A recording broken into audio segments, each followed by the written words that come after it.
Hi, I'm Helen Bauer, and this is the Heart of Hospice Podcast. The Heart of Hospice Podcast is your source for compassionate and informative discussions about hospice and end-of-life care. I'm a certified hospice and palliative care nurse with over 15 years of experience. Whether you're a caregiver, someone with a serious illness, or you simply need to know more about hospice care, this podcast is for you. Join me as we explore all the aspects of hospice, from the details of caregiving to the emotional and spiritual dimensions of end-of-life journeys. For more resources and to connect with me, visit theheartofhospice.com and find us on Facebook, Instagram, and LinkedIn. Keep listening for today's episode.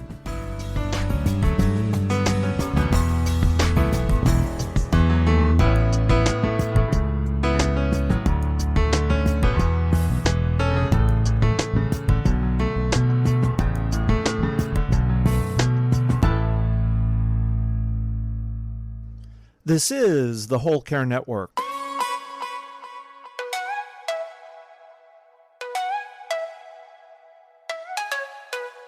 Helping you tell your story one podcast at a time.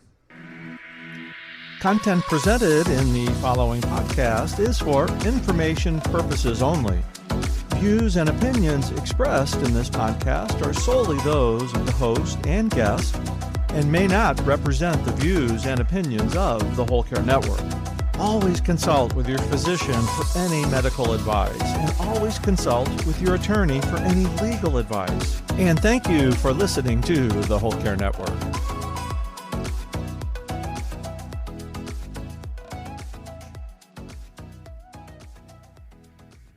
Today's guest is Erin Collins, a certified hospice and palliative care nurse, end-of-life doula, and co-founder of the Peaceful Presence Project. Erin Collins is a registered nurse, a certified hospice and palliative care nurse with 17 years of experience in hospice and oncology. She's also trained as an end-of-life doula, and her heart's work is in end-of-life care. Erin co-founded the Peaceful Present Project after she realized that many patients came to hospice afraid of death and largely unprepared for it. She's committed to educating the community at all levels about preparing for and talking about serious illness with compassion and tenderness. Erin empowers families to be present with their loved ones in the final stage of life, for however long that might be, and she believes that by talking about and planning for death with our loved ones, we can ease much of the suffering that arises at end of life. Part of the work of the Peaceful Present Project is promoting advanced care planning, and to help provide guidance for this, they've created a planning tool called End Notes. Erin and I discussed End Notes along with diagnosis-specific advanced directives. She's got some great advice for creating one of these. Having the conversations is one of the most important things for advanced care planning, and Erin shares why it's important to talk about what you want with your family and significant others. Towards the end of our conversation, Erin shares what she thinks is the main reason most people don't have an advanced care plan. She also encourages everyone starting at 18 years old to have an advanced care plan, and she explains why it's important for younger people to have one. Their website is thepeacefulpresenceproject.org, and you can go there for more information. I hope you enjoy this conversation. Erin and I really focused on advanced care plans today. There's a lot to learn.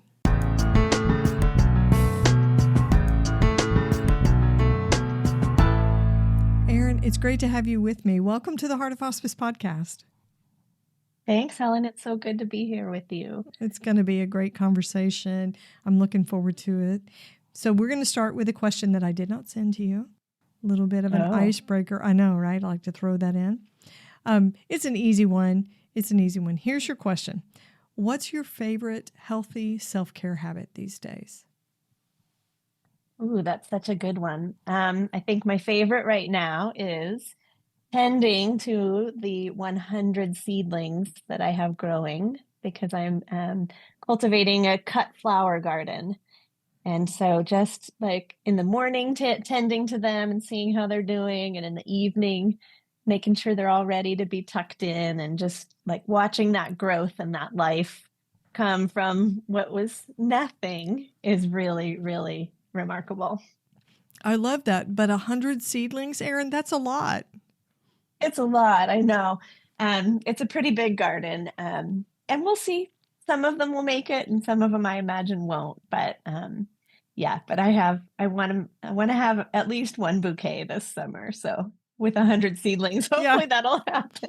I hope so, because that's a lot and a lot of work, but that sounds awesome. I can't wait to see how that works out. Thank you. We are talking about the Peaceful Presence Project and advanced care planning, which is one of your passion projects with your work that you do. So introduce me and my audience to the work of the Peaceful Presence Project.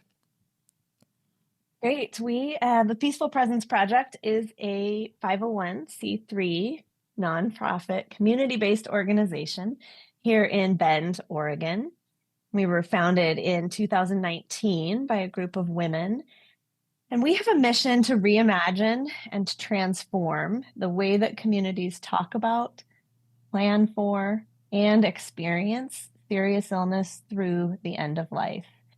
So we really saw a need in the community to better be prepared for the inevitable. I'm sure many of your guests have this same kind of theme throughout, but the idea that we're all going to die, and we all know that. And so that's how we came together. And we have three primary service areas: education, planning, and then bedside presence with end-of-life doulas.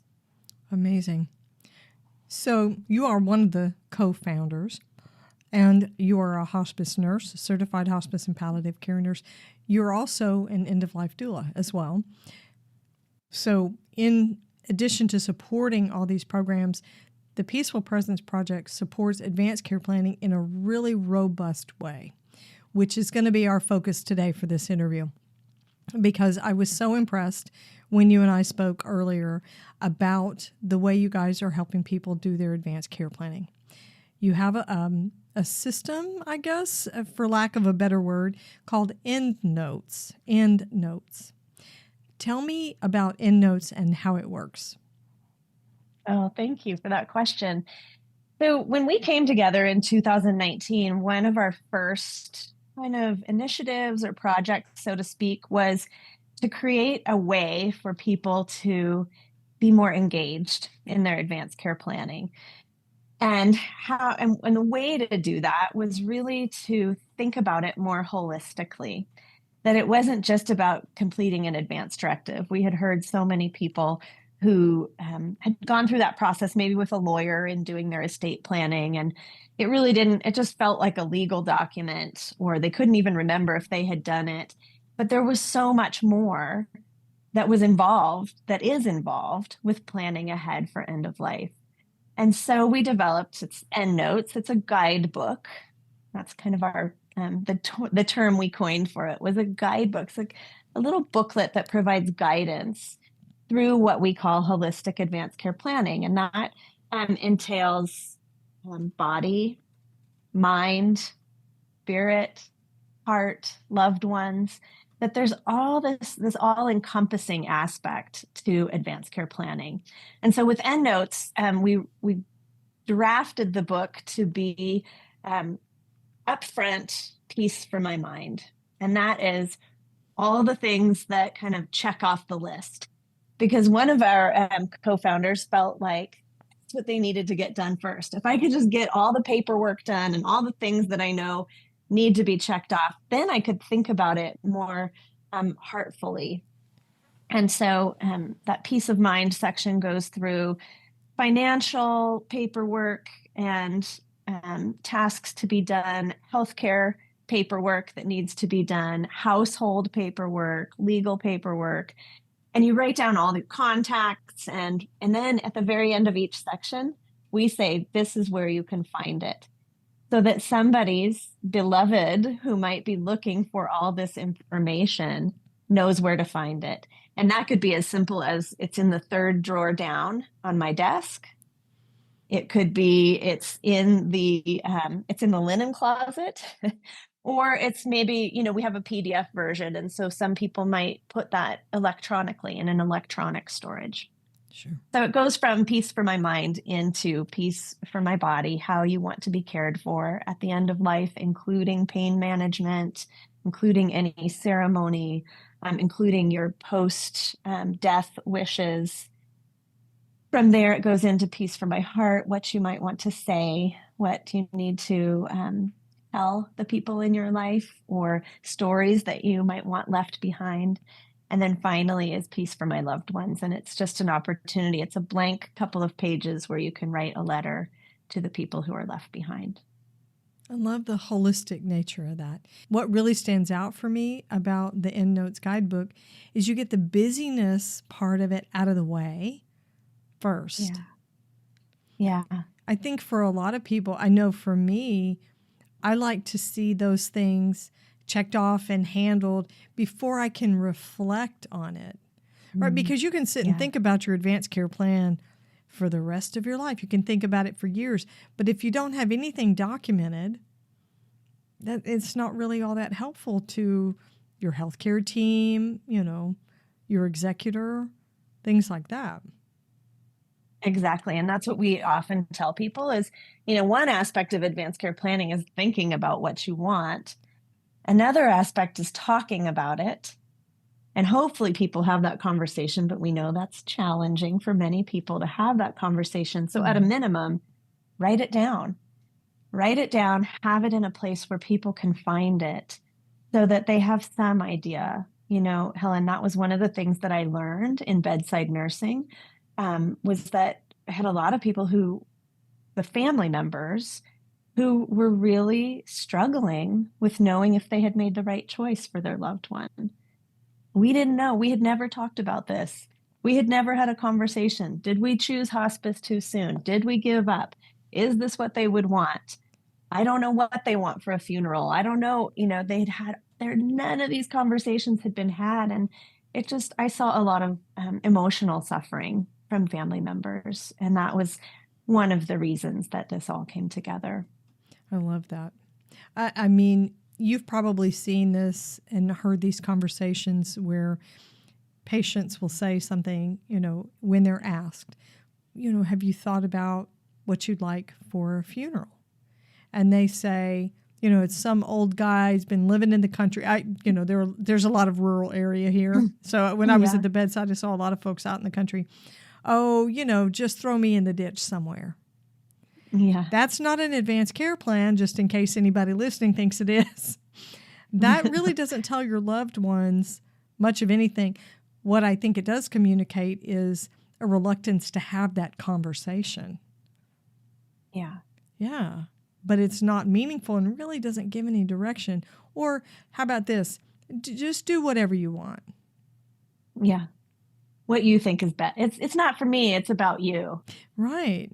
Right. It's not for me. I'm not going to be here anymore. So you guys decide.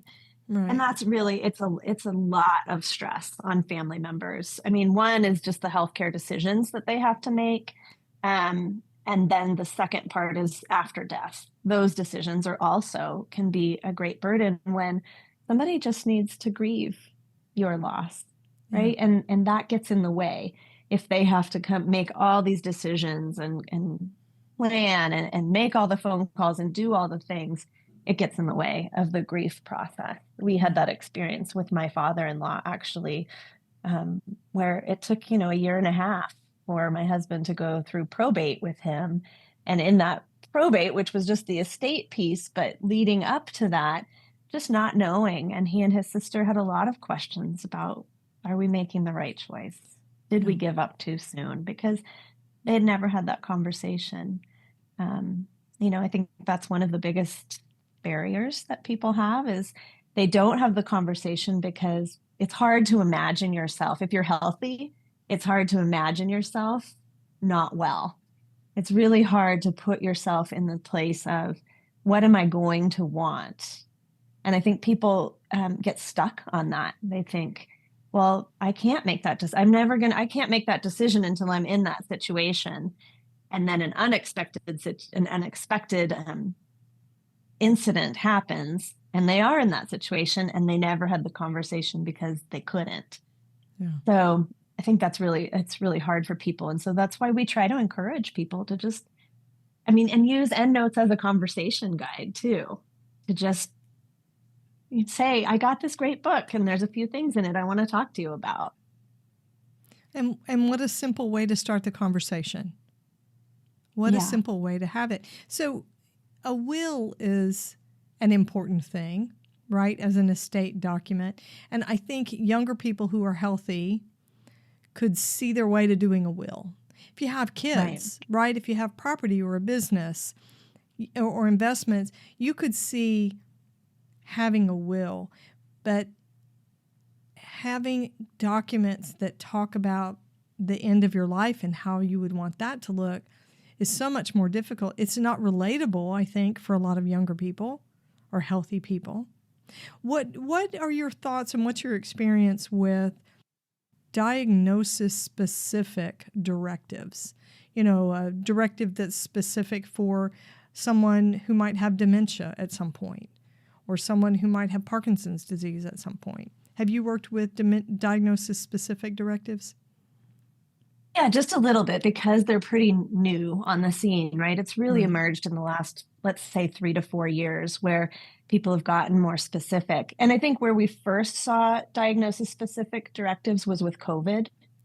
And people were really adding these addendums that said, if I get COVID, don't put me on a ventilator, don't this, da, da, da. Right. That's where I think there was a little momentum around diagnosis-specific. And what I'm finding is that for folks that we do advanced care planning with, I feel like that diagnosis specifically dementia, ALS, Parkinson's, it gives some sense of control for a situation that isn't likely to have a lot of control. But I think the other thing that's good about it is it gets the conversation started so that at least as somebody progresses in their disease process, they've had a conversation with their family so their family feels better knowing that they're doing what that person wanted. Whether or not that directive actually holds up or it actually plays out exactly as it was written, it's giving the family a sense of, it's okay. We're doing the best that we can, knowing what we know from that conversation or knowing what we know from this document, we're doing the very best that we can. And if it's something like when to stop feeding someone, we know that they said, if I don't recognize you and I'm choosing not to eat, don't force feed me. Right. Then that gives them a little more permission or a little more comfort in saying it's okay that we're not giving her food because she said she's not recognized, she's refusing food. Okay, this is what she would have wanted. And what a relief. What a relief. You're really not making the decision. The decision's already been made. You're just enacting what was already instructions that were already written out. And yes. What an incredible relief for people because those are hot button issues. So the feeding thing is a big deal. Treating infections can be a big deal. Ventilator placement is a big deal. Those are things that are life-altering.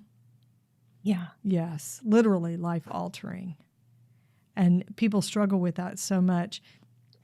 I have seen the diagnosis-specific directives used for Alzheimer's and dementia. But it's really, it's not it's not one of those all-encompassing documents that you could adapt to every single diagnosis there is because you cannot possibly imagine every scenario. Right. And how heartbreaking to try. Right. And I think that's kind of what I was saying about we can't absolutely know what's going to happen and how it's going to happen or when it's going to happen. Right. But filling out a document gives somebody the control. Oh gosh, if I end up with dementia, I know that I don't want this, this, and this, it's like it gives them some sense that they're doing something about it. They're doing something about a possible eventual diagnosis that they can't have any idea when or if it's going to happen now. However, writing something down about what you would want just makes that a little bit less frightening, maybe. Yeah, a little more manageable. A little more manageable. And like I said, it inspires maybe that conversation, which I think is ultimately where we want people to go, is to start having these conversations so that their family all has heard it, their family's all on the same page. Then they've written it down. And then however the eventual end comes, there's some idea of what that should look like, or what we would want it to look like in an ideal world. So whether it's dementia or not, at least we've had the conversation. It's sparked a little something, and it's sparked some planning. And if we're lucky enough, it's created this more celebratory nature, right? Celebrating the life that was lived rather than struggling through the death as it's happening. Yeah. We know that those decisions that a caregiver has to make, that when they're flying completely blind without anything to guide them, it only makes their grief more intense, more complicated. Yeah. And more prolonged. Absolutely. So we harp a lot on conversations, right? They're organizations. The Conversation Project is an organization. Exactly. But the reason for that is, for all the folks who are listening who are end-of-life workers who facilitate these conversations, and for caregivers who are trying to figure out how to tiptoe around these topics, the documents by themselves, they serve a purpose, but it's not enough. You've got to have the conversations, because you can't plan for every single detail in an advanced care plan document, an advanced directive.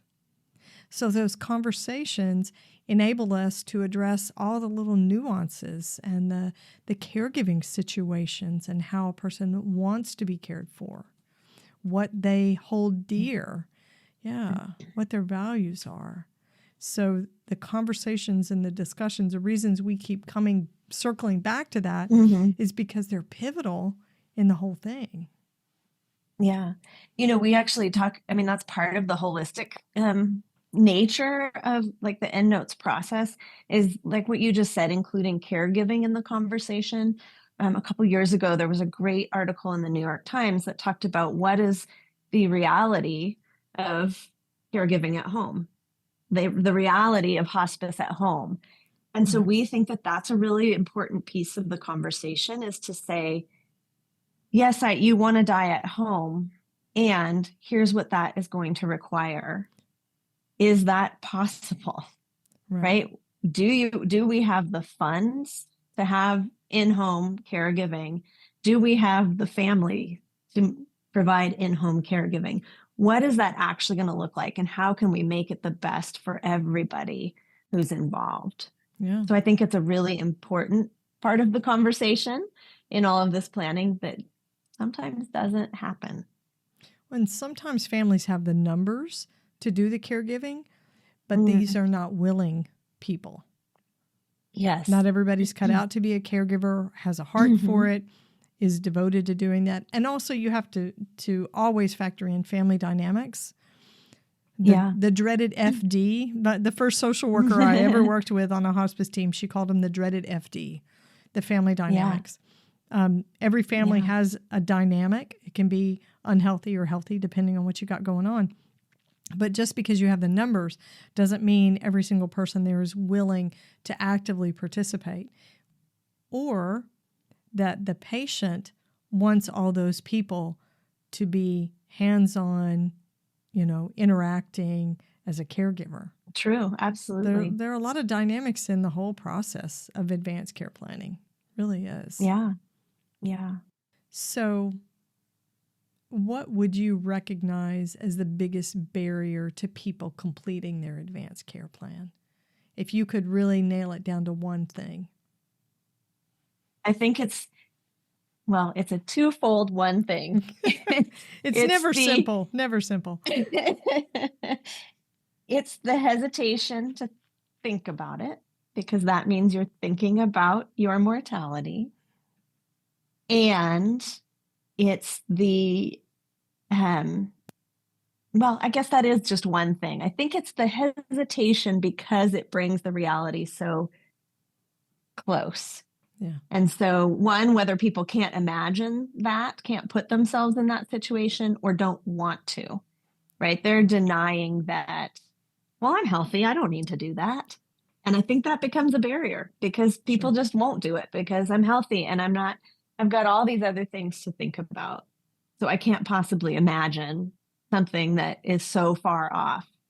And then guess what? I just was introduced to someone who is a 33-year-old guy who has suddenly stage 4 parotid cancer. He doesn't have an advanced care plan. He's 33. He was going to the gym all the time. Right. So why have that conversation? Why would I think about that? Right. And that to me, I think, is the biggest barrier, is just the lack of willingness to consider that you could ever be unhealthy. And so how could I ever need that? So what we do for that is we just talk to everybody. We say, if you're 18, you should have an advance directive. What a great way to send your kid off to college or off to, out of the house. Is exactly. Like, hey, this is a pretty big deal. Now you are an adult now and you get to make these decisions on your own. And I would love for us to talk through this so that if something happens, I'm respecting your adult decisions. Isn't that an amazing gift to start a conversation like that? If I had been 18 and one of my parents had said that to me, what an incredible model or precedent to set that we need. So here's a huge life change. You're getting ready to go off to college. You're legally an adult, so you need an advanced care plan. And oh, by the way, every time you have a major milestone, you get married, you get divorced, you have a baby, you buy a home, things like that, you have a major change in your health, then you want to revisit that plan. But if you've started it at 18, you've set out this foundation for the documentation, but also the conversations, normalizing it, making it super comfortable. Well, not super comfortable, but making it more comfortable than it would be if you just acted like it was never going to happen. Let's face it, death is the elephant in the room. Right. Yeah, nobody wants to take a bite out of that. It's depressing. Yeah. And I think that we are seeing that younger people it's a little easier for them to say it. We were teaching a workshop the other day, and it was at a kind of a senior living facility. It's a mixed multi-generational housing facility. And so they have elders, but they also have young people and children. And there was a young woman who, I think she was in her early 20s. And we kind of went around the room. Does everybody have an advance directive? And she raised her hand high. She said, "Yep." In her 20s? In her 20s. She's 22. She said, "Yes, I do. Everybody I know knows that I will not be on a ventilator. I will not do this. I will not have this. And everybody I know knows it." Wow. So it was easier for her, right? And like you said, now, how does that set the foundation? And so I think people, we see in so many events with kind of what they call the death positive movement now, there's younger and younger people kind of getting on board and thinking about it. So I think now we just all have to catch up to the youngers. It may be harder for people my age. I'm in my late 50s. It may be harder for people my age to have those conversations than it is for these younger people in their 20s. Maybe because I've had some death of, family and friends in my life. Or maybe it just seems a little bit too close, at my age. It seems a little more real. But that's pretty amazing that she had that in her 20s. It was incredible. And she was there to support all the elders, and it was great. Yeah. That's cool. That is very cool. Yeah. Okay, so talking about barriers to advanced care planning, as a nurse and a doula, what do you think the barriers are when it comes to healthcare providers initiating those conversations with their patients, because we are also not great at that. Right. Well, I mean, that comes, I believe, from the structure of healthcare and the structure of healthcare education. And when you become a nurse or you become a doctor, you're becoming someone who is there to save lives. You're not becoming someone who's there to help someone die. Unfortunately, I think Right. it's improving, and there are movements to improve that. And there's so many great trainings now available to have those conversations. But, there's the hero kind of mentality with so many healthcare providers that I'm going to be the one who saves this person. I will not be the one who gives up on this person. And that is a barrier right there, is feeling that having a conversation about somebody's end of life is giving up on them. Gosh, no, that's more proactive in my opinion. If you're willing and able to have a conversation with someone, you are saying, I care about you no matter what happens. And I'm going to be here no matter what happens through all, if you're a primary care provider, I'm here with you for the long run. And so let's talk now so that whenever that eventual end might come, I'm prepared. And in the meantime, I'm here to promote your health and help you live a healthy life. If you're in the hospital, it's, or you're a specialist and somebody's diagnosed, I think it's better to say up front, okay, so here's what we hope, and this is what I think is going to happen with treatment. And in the case that it doesn't, help me know how to provide care for you if things don't go as planned, because I want to be with you the whole way through this. Right. So I actually think it's better care and more compassionate care to have that conversation about what healthcare decisions and end of life might look like from the very beginning.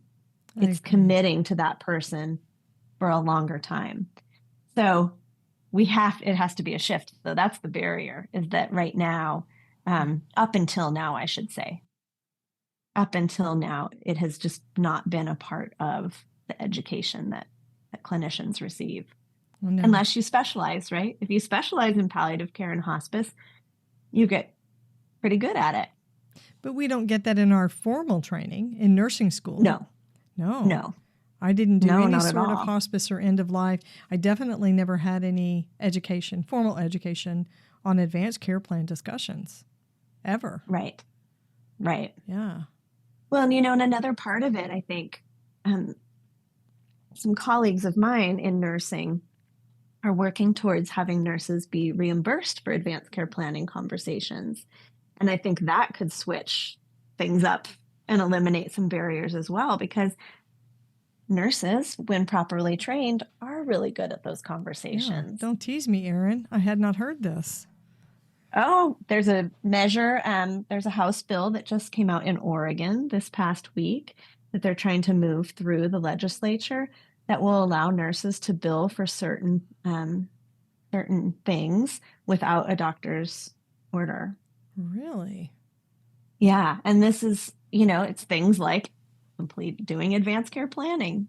Could nurses bill insurance for an advanced care planning conversation? But yes, we can. We do it all the time. Why can we not be reimbursed? And so, and then there's some more national organizations working towards nurse reimbursement. I think there's an assumption that those advanced care planning conversations had been happening all along with physicians, and it was just part of the program. But in reality, they weren't happening. And so Medicare created a few years ago this ability for a physician to bill for an advanced care plan conversation, which is fantastic, right? Because their time is valuable. But I also remember, I don't know, within the last few years, finding out that billing code wasn't being utilized as robustly as they had hoped, which meant those conversations still weren't taking place. A lot of that has to do with time restriction. Some of it has to do with physicians' discomfort and their lack of training when it comes to having advanced care plan conversations as well. But Nurses, I think, do most of the heavy lifting when it comes to the conversations. They are the ones at the bedside. They have more time, still limited, but they have more time than a 15-minute conversation with a physician in an examining room. I don't think it's beneficial to take somebody and put them in a cold, sterile exam room with bright fluorescent lights, maybe strip them out of their clothes where they're sitting in a hospital gown or partially undressed, in an unknown environment that's uncomfortable, and then say, hey, I want to talk about your most intimate fears and hopes for your quality of life when you begin to die. I don't think that's a way to facilitate that conversation. I agree. And that's another reason that EndNotes developed. And what we do is we actually do workshops around EndNotes. So it's not that we're telling somebody, go home, fill out this book, but we do it in groups. And we've had a couple of faith communities here in Central Oregon who have asked us to come and present this idea, the concept of holistic planning. And so then people are doing it in a group of like-minded individuals, maybe even friends and family who are all in the same room together. And so then when they start to go through the plan, and when we do it over multi-days, we actually have a whole day or half of the day about advanced directives specifically. And so we find that when somebody completes an advanced directive in a group setting, there's conversation stimulated. People say, oh, well, this is what I want. Oh, I'd never heard of that. Oh, maybe I would consider that. So it gets people thinking more about it as well. And like you said, it's in a much more comfortable environment. Yeah. Right? They feel safe. They feel comfortable. They don't feel pressured. There's more time to consider it. So I agree with you. I don't think that it's appropriate in a 15-minute clinical encounter.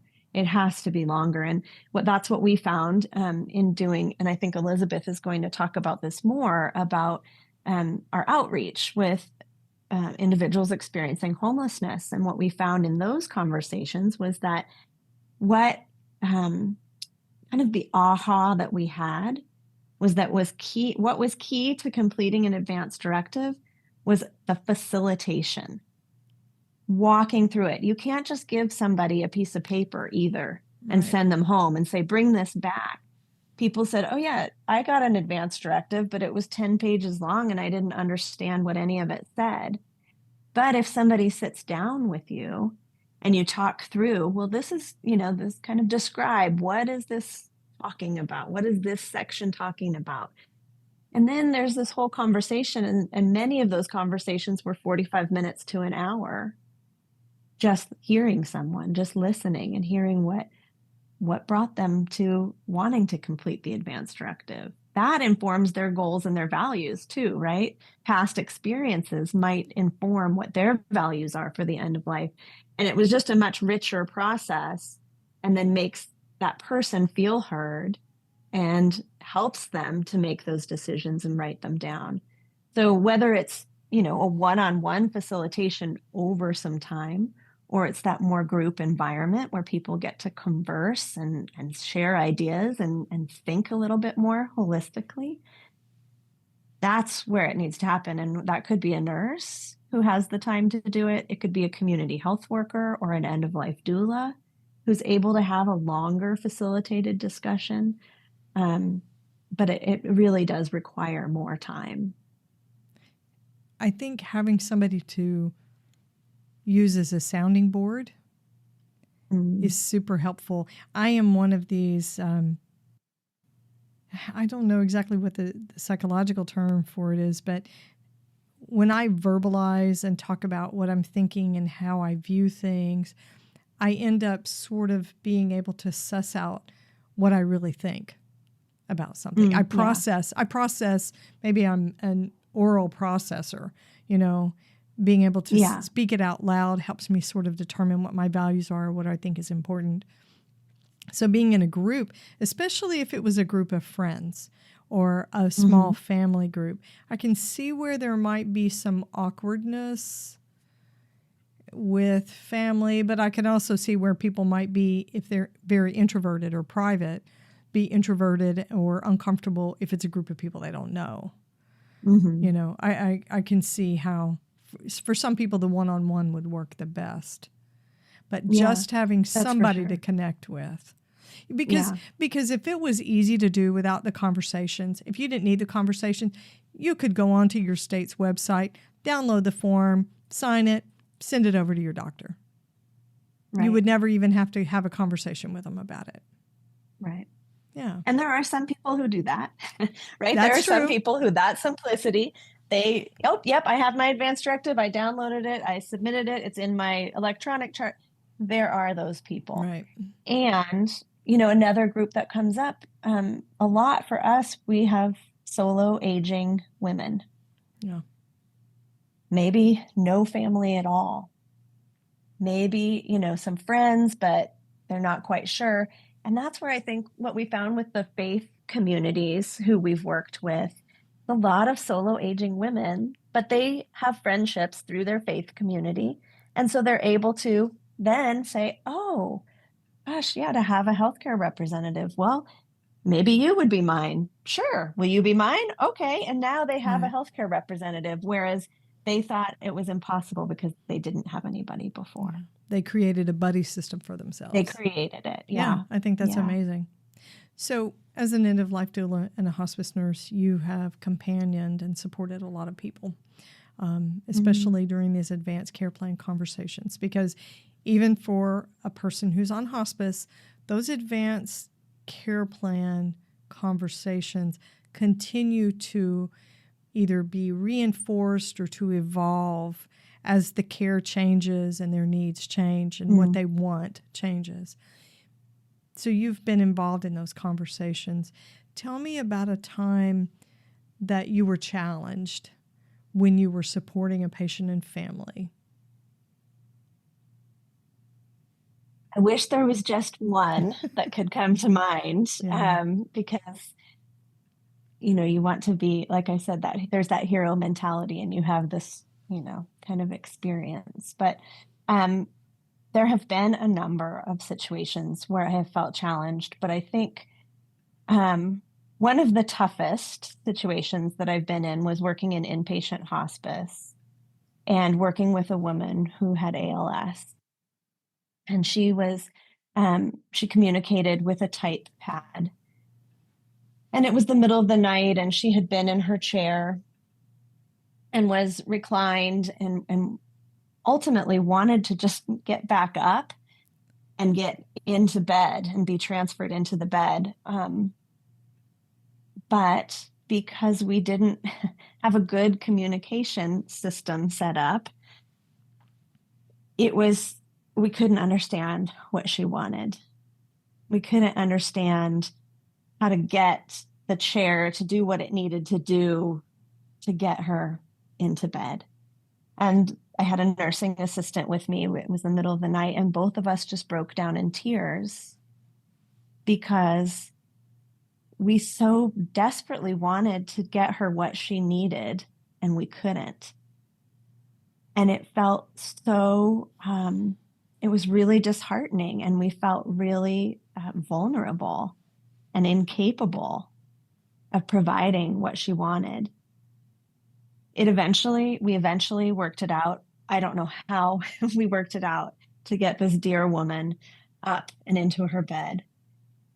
But then it came to the time that woman then needed to be discharged home. She was temporarily at our inpatient unit. And we had to figure out there was no advanced care plan. Oh, wow. And my thing was, how do we get her home and get her the care that she needs in the way that she needs it if we don't know, we don't really know what that is, and very minimal support around her to be able to communicate in the way that she was able to communicate. And so that was one of the most challenging things. I think we eventually were able to get her in-home caregiving with somebody, I hope, this was many years ago, I hope somebody who could communicate in the way that she was best able to communicate. But it was the most helpless I have felt in knowing that had this conversation happened earlier, and we knew all the things that she wanted and how she wanted to be cared for.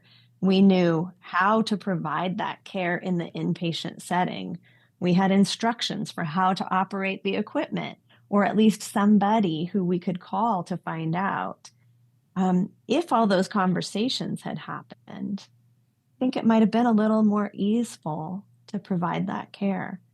And maybe we wouldn't have felt so helpless and so vulnerable and so absolutely unskilled.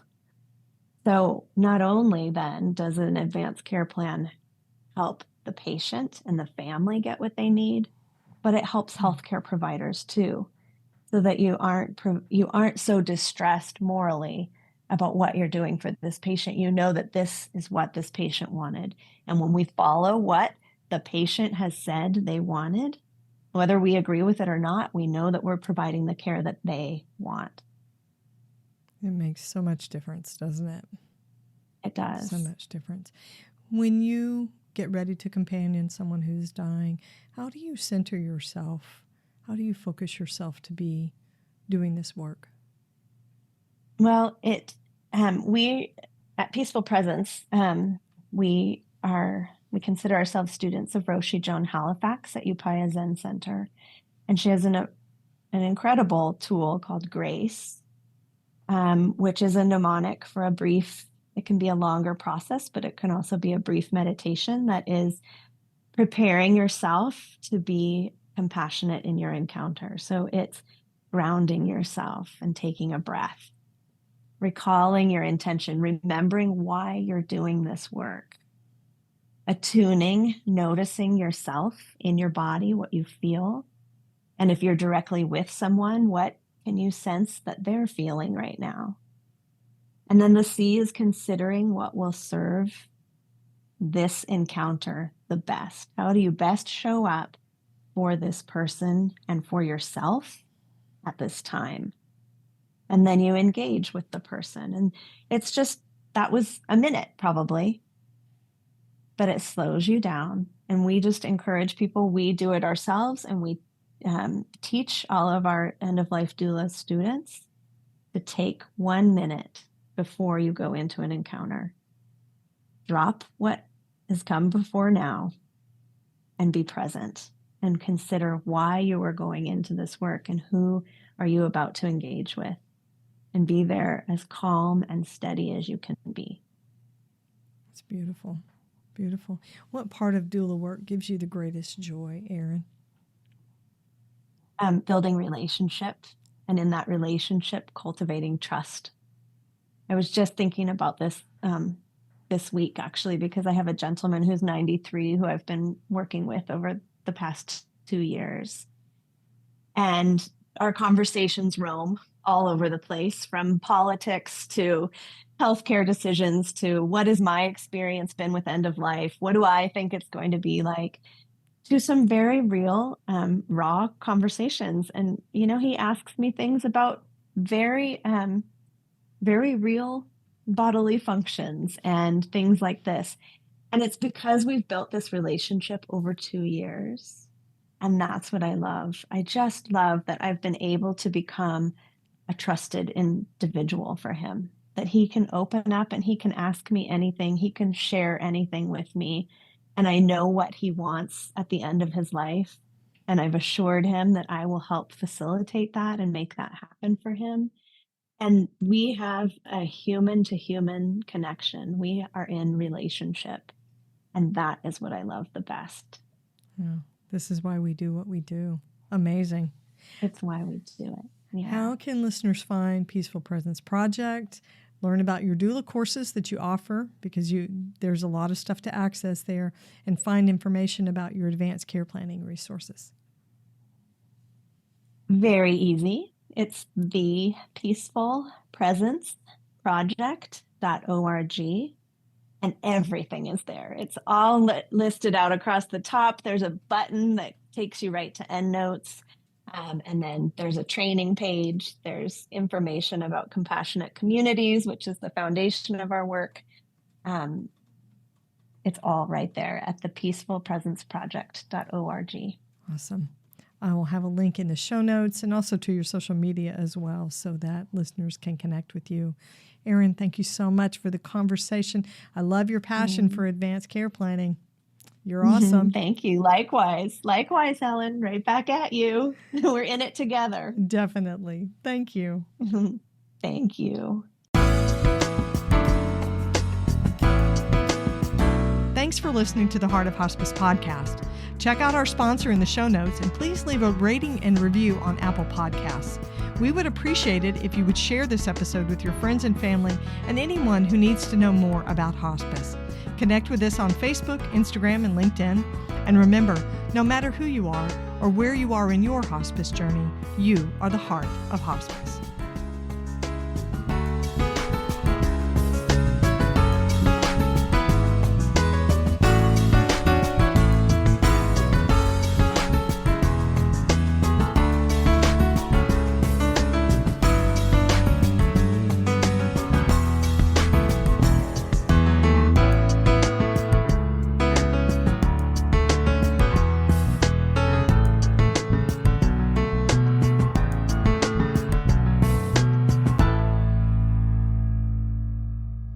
This is the Whole Care Network.